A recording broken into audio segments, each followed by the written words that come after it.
Vamos a ampliar 2 o 3 vocablos para entender mejor el sermón. Sé que ustedes manejan el significado básico de estas palabras. Lo que no sé es si manejamos el completo significado de estas palabras y verán cómo toma sentido. Vamos a empezar con la palabra pertinencia. Imagino que la mayor parte de ustedes estarán diciendo, bueno, es pertenecer, es mucho más que eso. Pertinencia se define como la cualidad de ser. 3 cosas. Número 1, ser adecuado. Número 2, ser oportuno. Y número 3, ser congruente. Repito, pertinencia es la cualidad de ser adecuado, oportuno y congruente respecto a algo. Cuando sumamos estas 3 cosas, pues tenemos pertinencia.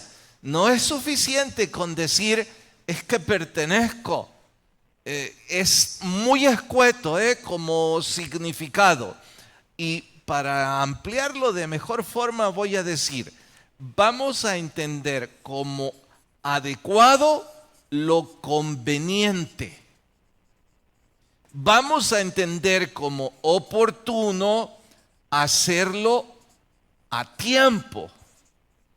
Y vamos a entender como congruente hacerlo con lógica.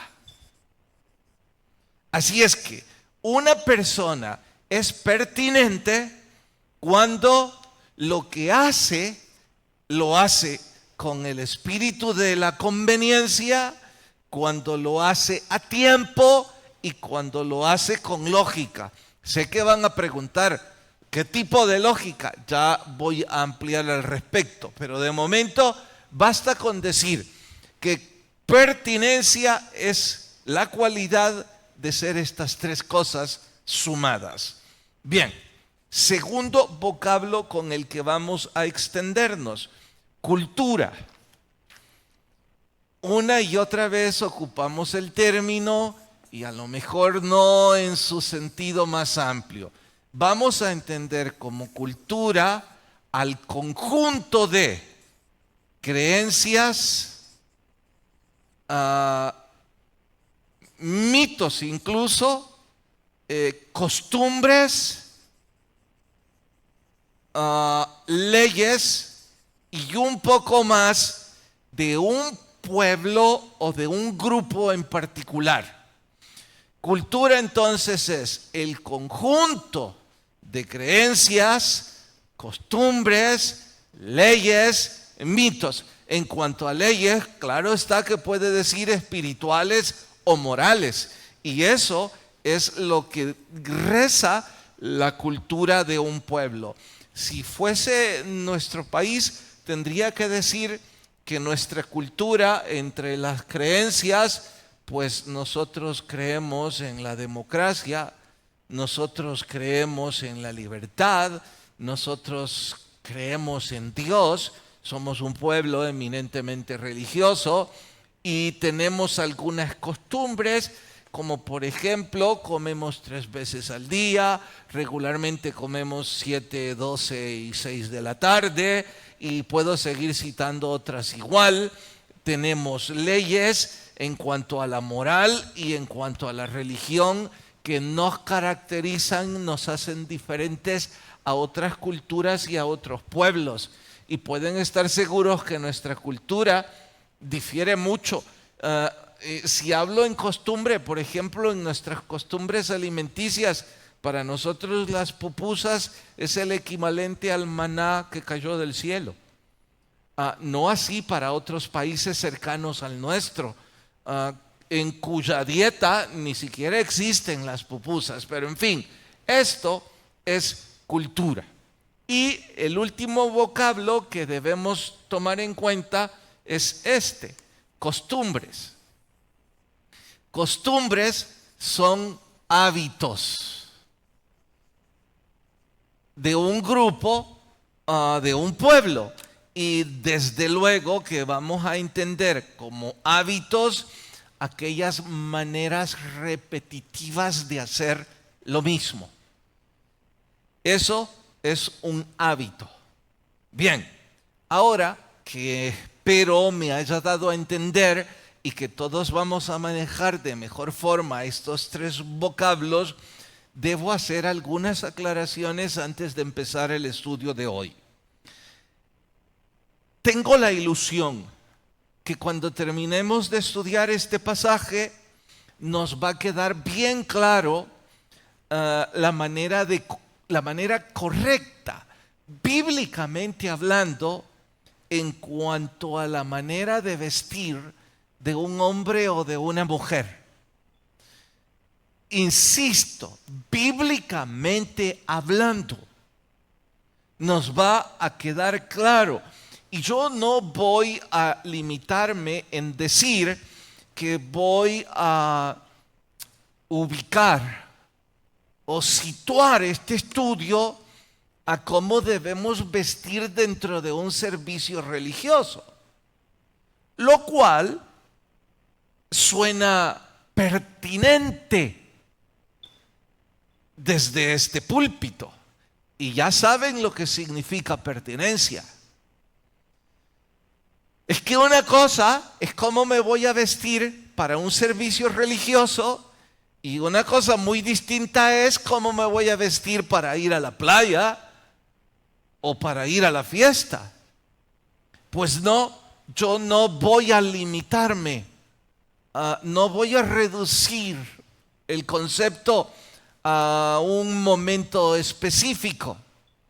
Más bien voy a intentar que el estudio nos deje bien en claro la pertinencia de cómo vestir en cualquier lugar.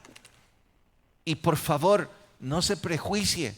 No pretendo advertir que estoy a punto de declarar normas respecto a un salón de belleza y de aquí en adelante dictar cómo se deben o no se deben vestir. Estoy bien lejos de eso. No pasen de largo, de hecho, la definición de pertinencia. Y por eso la voy a dejar aquí, para irles recordando que es la cualidad de ser adecuado, oportuno y además congruente. Al decir esto, deseo dejar bien en claro que es probable que la interpretación que voy a dar de este servidor, que no es mía, ya quisiera yo tener alguna patente como intérprete de la Biblia. Lo que voy a compartir es la suma de los referentes que yo estudio y que comparto con ellos su manera de interpretar respecto a este tema. Y advierto que mi gusto respecto a este tema puede ser diferente al de no pocas denominaciones e iglesias evangélicas. Si lo dije con muchas palabras, lo voy a decir más fácil. Es probable que lo que voy a decir difiere mucho de cómo la iglesia que está aquí al lado o 5 cuadras más lejos piense al respecto. Es más, seguramente es diferente. Estoy haciendo la aclaración porque debo decir que no pretendo reclamar la verdad absoluta al respecto y decir que así es la única manera correcta de interpretar esto.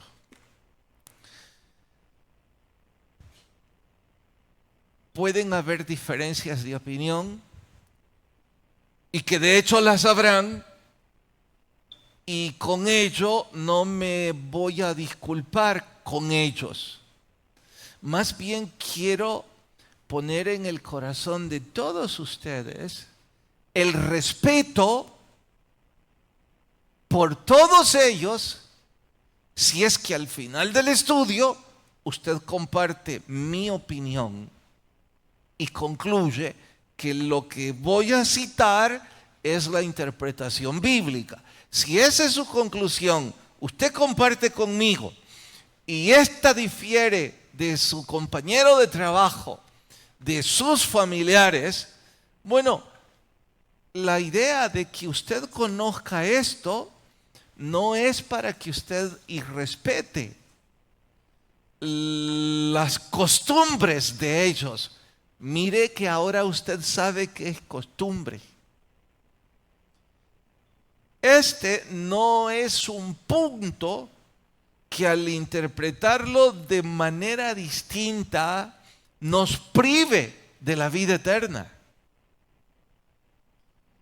Si ese es el caso, pues la diferencia de opinión, claro que puede estar frente a nuestras narices, pero no por ello nosotros tenemos derecho de irrespetarles y con arrogancia jactarnos de nosotros tener la verdad.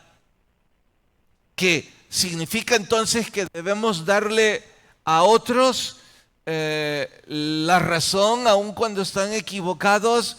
No, solo significa que debemos ser prudentes. Significa que debemos ser pertinentes. Y que ya aprendimos que el conocimiento usado con amor es virtud. Pero el conocimiento sin amor es pura arrogancia. Y lejos estamos desde este púlpito en querer darle a usted conocimiento, información que le vuelva petulante para decir a otros que están trágicamente equivocados. Y peor, decírselos sin amor. Especialmente con algo que si lo estudiamos como doctrina, hasta donde yo lo entiendo, no nos priva de la salvación y de la vida eterna. Más bien descubrirán que es un asunto de costumbres, más que de doctrina. Descubrirán que es un asunto de hábitos, más que de doctrina salvífica. Bueno, por esto y más, el estudio de hoy se titula El velo en las mujeres. Vayan a la primera carta a los Corintios, capítulo 11. Primera carta a los Corintios en el capítulo 11. ¿Lo tienen? Dice el versículo 1. Bueno, sed imitadores de mí, así como yo de Cristo. Pare, no se está jactando. Está diciendo eso en honor a los principios ya dichos en el capítulo anterior. No los repito, ya los estudiamos el domingo. Verso 2. Os alabo, hermanos, porque en todo os acordáis de mí y retenéis las instrucciones tal como se las entregué. Pero quiero que sepáis que Cristo es la cabeza de todo varón y el varón es la cabeza de la mujer, Dios la cabeza de Cristo. Aquí va el punto. Todo varón que ora o profetiza con la cabeza cubierta afrenta su cabeza. En simple español, el varón que se pone algo en la cabeza cuando va a orar es una falta de respeto.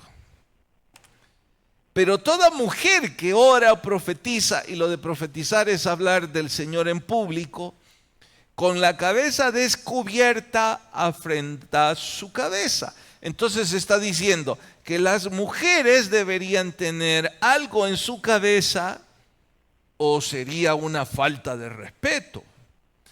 Porque lo mismo es si se hubiese rapado. ¿Qué es esto de rapado? Pues cortado el cabello. O sea, una mujer que se cortaba el cabello era un irrespeto en este contexto, en esta costumbre. Sigo. Y por favor, con comodidad, todas las hermanas que tienen el cabello corto, denme tiempo de explicar. O que se han cortado el cabello, las mujeres, que finalmente creo que todas se lo han quitado, ¿no? Especialmente en esta época, se lo arreglan. Verso 6. Porque si la mujer no se cubre, pues que se corte el cabello. Y si le es vergonzoso a la mujer cortarse el cabello o raparse, que se cubra. Está diciendo que es vergonzoso que la mujer se corte el cabello. ¡Wow! Porque el varón no debe cubrirse la cabeza, pues él es imagen y gloria de Dios. Pero la mujer es gloria del varón. Porque el varón no procede de la mujer, sino la mujer del varón. Y tampoco el varón fue creado por causa de la mujer, sino la mujer por causa del varón. Por lo cual la mujer debe tener señal de autoridad sobre su cabeza por causa de los ángeles. Y la señal de autoridad es que todas ustedes, señoras y señoritas, deberían tener un velo en la cabeza. ¿Entendieron lo que leyeron? ¿Sí? ¿Le entendieron? ¿Amén o no amén? Es que no dicen amén porque no le gusta, ¿verdad? Sigo. Pero en el Señor ni el varón es sin la mujer, ni la mujer sin el varón, porque así como la mujer procede del varón, también el varón de la mujer, pero todo procede de Dios. Juzgad vosotros mismos, dice. O sea, juzgad entre ustedes los corintios. ¿Es propio que la mujer ore a Dios sin cubrirse?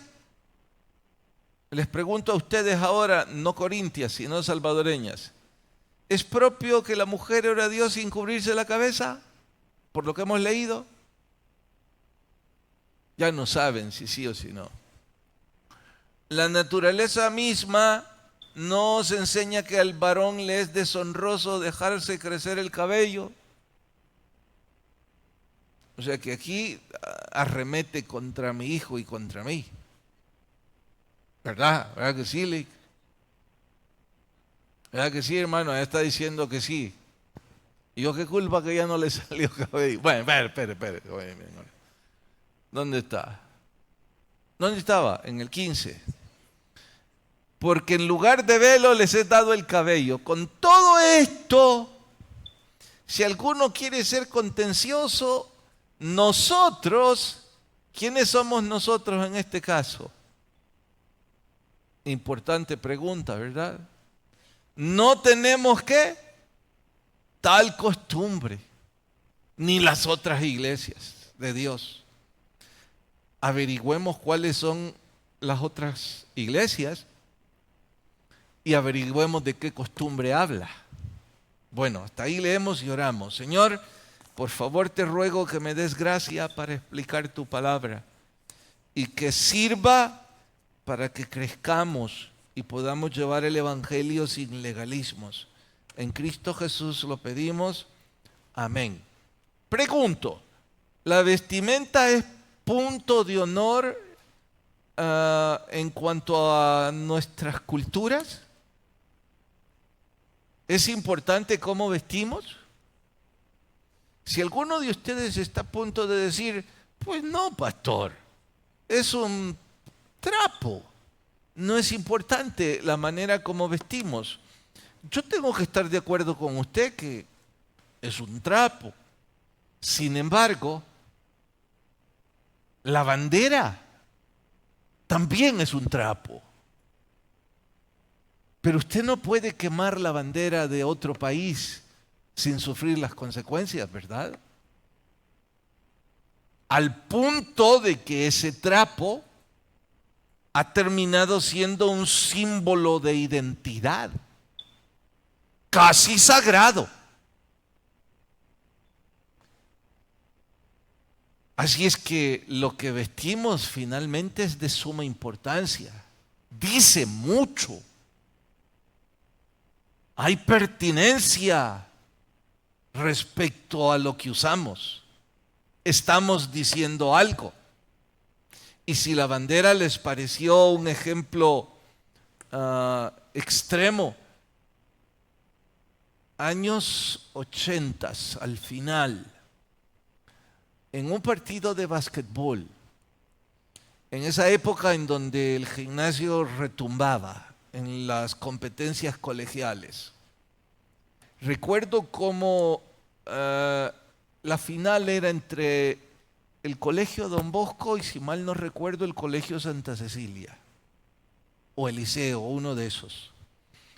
La barra contraria quemó en pleno gimnasio la chumpa, la chaqueta del colegio opuesto. Creo que quemaron la del Colegio Don Bosco. Tuvieron que suspender el partido y cerrar las puertas porque temían lo peor. Frenesí total en miles de jóvenes por un acto que dirá usted, ¿y a quién le importa? Bueno, es que era lo que significaba, ¿no? Esas son nuestras costumbres, esa es nuestra cultura. Y diría no solo la nuestra, de todo el mundo, porque la bandera se ha convertido en un símbolo patrio. Bien, dicho eso, debo aclarar que estoy tocando el tema porque en nuestra congregación parece un tema sin mayor relevancia, porque una gran cantidad de ustedes ha conocido al Señor Jesús en este contexto. No es para poco, ya somos una iglesia de más de 30 años, hay muchos jóvenes que no superan los 25 años, el único universo religioso que perciben es este. Pero les puedo asegurar que si se hiciera una reunión multitudinaria de los cristianos evangélicos, se sorprenderían de la opinión de muchos de ellos respecto a la manera que ustedes en esta congregación se visten. Ah, pastor, pero eso es culpa suya, de acuerdo. Pero les explicaré el por qué. Así es que digo, sí tiene relevancia, pero no para discrepar con mi hermano en Cristo. Mañana en el trabajo, en el taller, en la oficina, él o ella pueden vestirse como quieran. Y no por eso dejan de ser mis hermanos en Cristo. Y él o ella pueden juzgar mi forma de vestir y reprocharla. Y yo no tengo derecho de responder tal cual necedad. ¿Por qué? Porque el conocimiento lo están recibiendo ustedes, no ellos. Y ya aprendimos que debemos ceder nuestros derechos por el bien de nuestros hermanos. ¿Qué? ¿Entonces me voy a vestir como él quiere o ella? No, déjele que hable, déjele que diga. Bueno, hablemos de costumbre. Hay que hablar de la costumbre en Corinto y de la costumbre en Israel respecto al cabello. Verán la oposición entre uno y otro. Ya les expliqué que es costumbre, así que no voy a insistir, pero aquí voy a poner Corinto y aquí voy a poner Jerusalén. Bien, escuche, las mujeres aquí en Corinto, si ellas tenían el cabello corto, o peor aún, casi rapado, es porque estaban expresando una de dos cosas. La primera era total feminismo. Esto no en el buen sentido de la expresión. Estoy diciendo que estaban expresando su total rebelión al liderazgo masculino. Estaban diciendo, tenemos libertad aquí en Grecia y puntualmente en Corinto. Somos mujeres libres y podemos vivir como se nos venga en gana. Eso significaba el pelo corto. Pero también significaba algo más trágico, moralmente hablando. Significaba prostitución. Muchas de las mujeres que se cortaban el pelo habían sido consagradas a los dioses corintios. Y sabemos bien que ahí estaba el templo Afrodita y las 1000 sacerdotisas, que eran más bien, les expliqué yo, 1000 prostitutas. La prostitución en Corinto, aun cuando no se aplaudía, tampoco se reprochaba como en nuestros pueblos.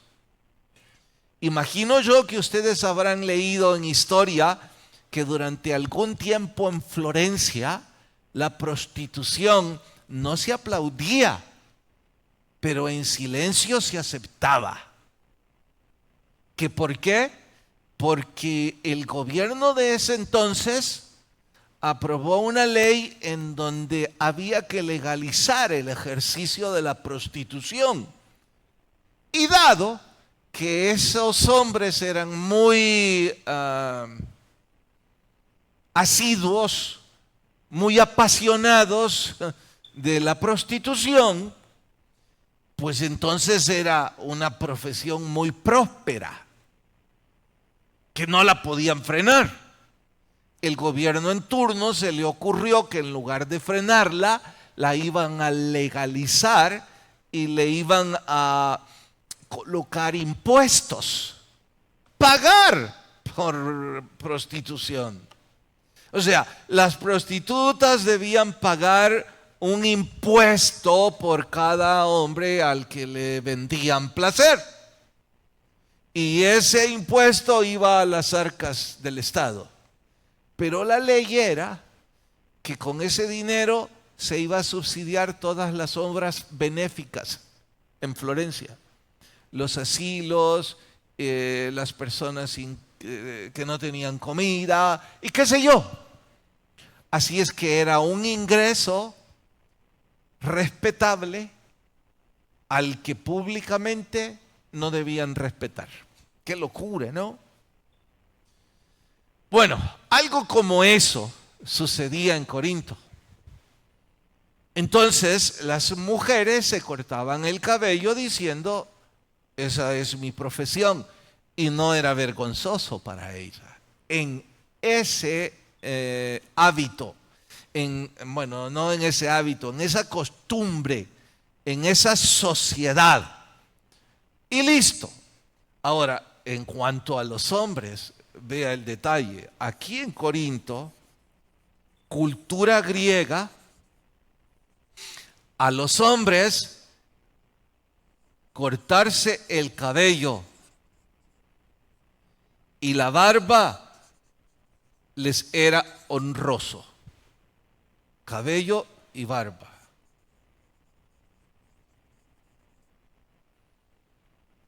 Aquellos que se dejaban crecer la barba, y los que tienen barba acá, déjenme terminar, no se incomoden. Dije que esto era en Corinto. Dejarse crecer la barba y dejarse crecer el cabello era indigno, era impertinente, era sucio, era inmoral e impropio. Bien, ¿me he dado a entender? Solo les he narrado historia. En la misma época, en Jerusalén, vea, las mujeres no se cortaban el cabello. Era cabello largo. Y no usaban velo por razones religiosas. A veces, y solo a veces, en pequeños pasajes se deja entrever algún tipo de norma, pero no como regla religiosa. Así es que las mujeres, cortarse el cabello o usar velo era un asunto totalmente remoto. Algo así como, ¿de qué estás hablando? No te entiendo. En cuanto a los hombres, en la misma época era todo lo contrario. Barba y cabello se lo dejaban largo. Aún más, los más religiosos como los nazarenos, los nazareos, los que hacían el voto de entregar su vida a Dios, procuraban no cortárselo nunca. ¿Pueden imaginar el cabello largo y su barba larga? Esa era la costumbre. ¿Escucharon lo que dije? Esa era la costumbre. Bien, ahora hablemos del Salvador como tercera costumbre. He citado dos. Yo les preguntaría, en nuestro país las mujeres, ¿qué costumbre tienen respecto al cabello?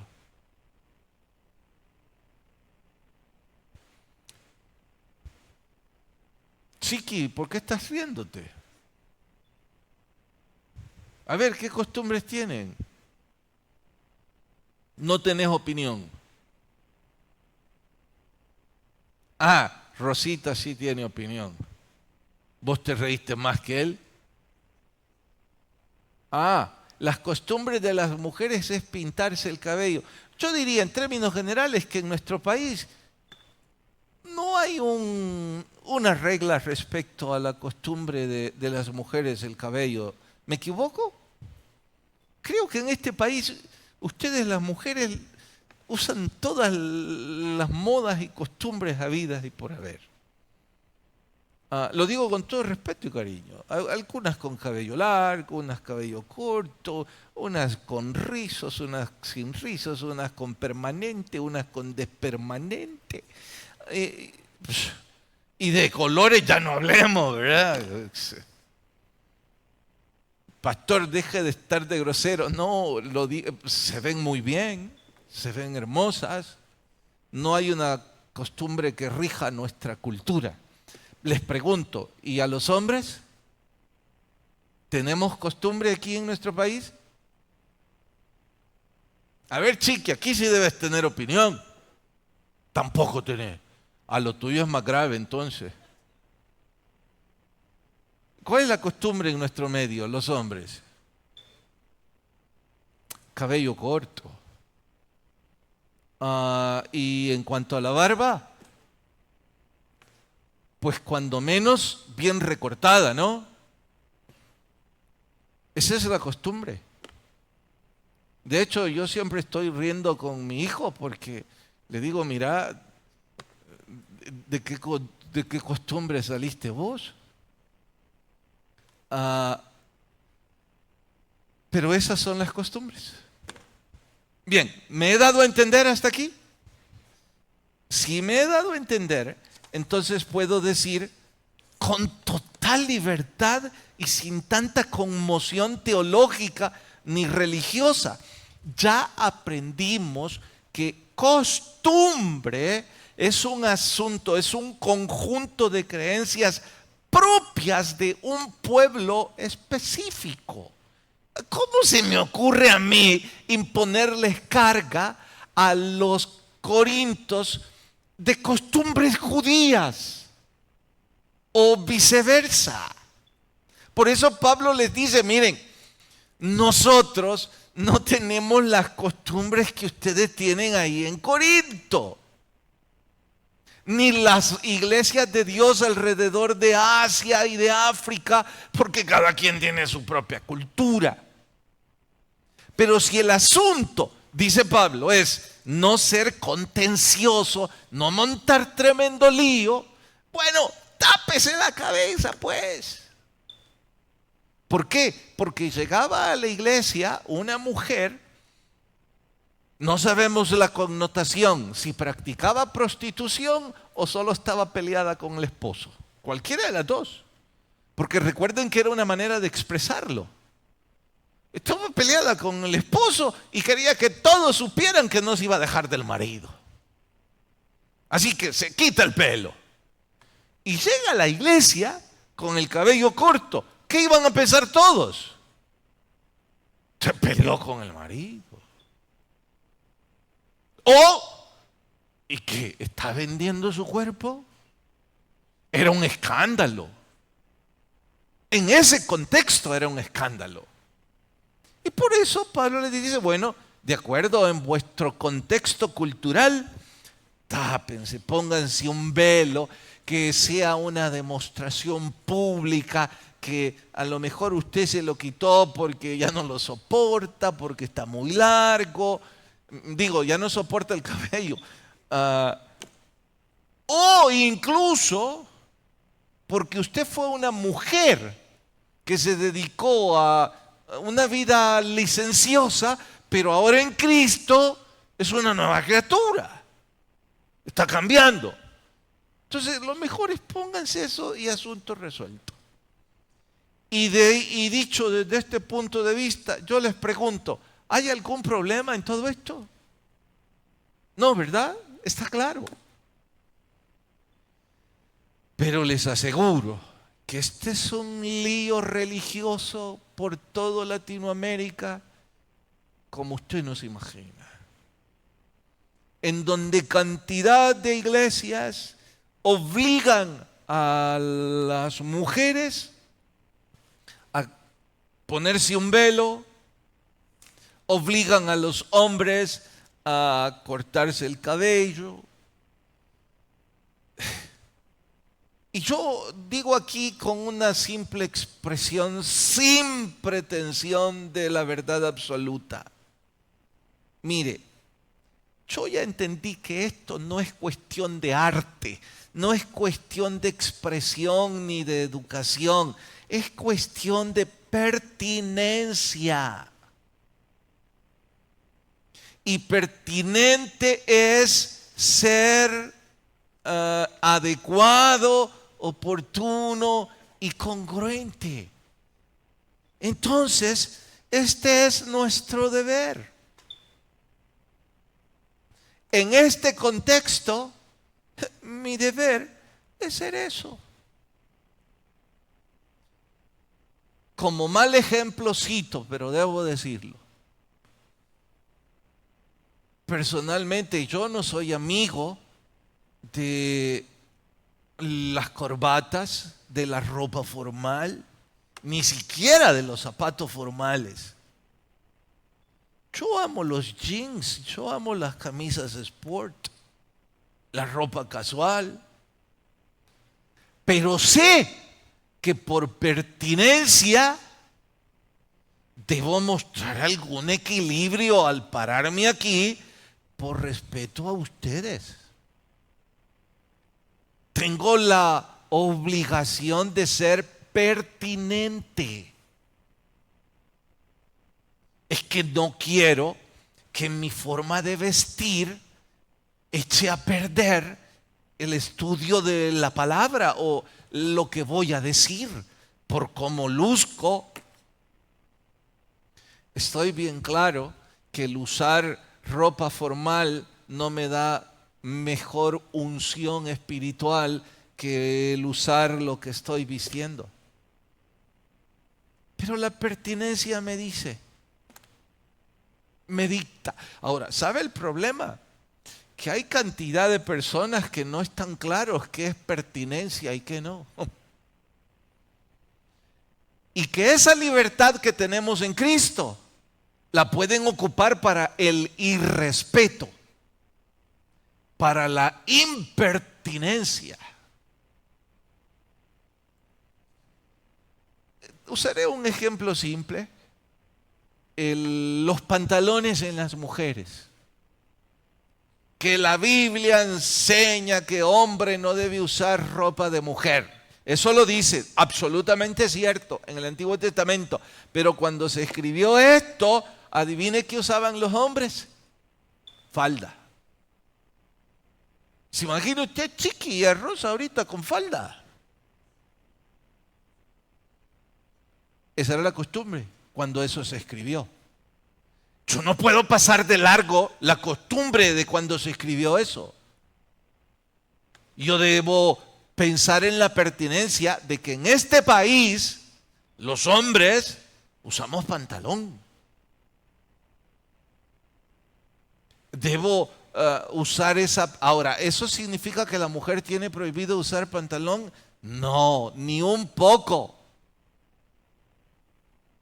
Lo único que se les pide es que sean pertinentes, o sea, sean adecuadas, oportunas y congruentes, no al sitio, sino a lo que usted profesa. Me refiero a que usted profesa una fe en Cristo. Consecuentemente, hay ropa que no la va a usar. No importa si es en la playa, no importa si es en la iglesia, por pertinencia. Esa es la palabra que nos guía a la sensatez. Que la costumbre tiene sentido, sí. Que nuestros hábitos como sociedad tienen sentido, sí, también. Pero lo que más pesa es lo que yo quiero transmitir al prójimo. Y digo esto no dictándole al sexo femenino cómo debe vestirse, porque sé que ustedes querrán vestirse atractivas, lindas, deben hacerlo, y que en ese afán pueden perder alguna vez el tino. ¿Cómo encontrar el equilibrio? Vamos a ir a un documento en donde diga debe llegar hasta la rodilla, abajo, 5. Por Dios, eso es absurdo. Allí entra la pertinencia. Usted quiere ser adecuada, oportuna y congruente. Usted quiere lo de adecuada, que su vestimenta sea conveniente. Usted quiere hacerlo en el tiempo correcto y hacerlo con lógica. No va a llegar a la playa mañana con un saco, porque había que ser pertinente, ¿verdad? Y eso no habla sobre su santidad. Lo que habla sobre nuestra santidad es la pertinencia con la que queremos obrar. Así que diría yo, hermanos, en esta congregación, mientras este servidor sea el pastor, y aclaro, mientras este servidor sea el pastor, porque cuando yo ya no esté y mi hijo tome el liderazgo, a saber cómo ese loco va a querer que ustedes... Porque a veces me asusto, ¿no? Pero mientras este servidor sea el pastor, les diré, vístanse como quieran, con pertinencia. Y si están honrando a Dios con pertinencia, pues no tendrán problema, porque saben que pueden usar esa ropa tomando en cuenta que nuestro Señor mañana puede estar frente a nosotros, literalmente, de forma presencial, y yo no me sentiré avergonzado de decir, Señor, perdón que me vestí de esta forma. Porque me vestí de esta forma con pertinencia. Y sabe, si finalmente pensamos de esta forma en casi todos nuestros actos del diario vivir, va a ser menos complicado. Va a ser mucho más fácil que la Biblia sea lámpara a nuestros pies.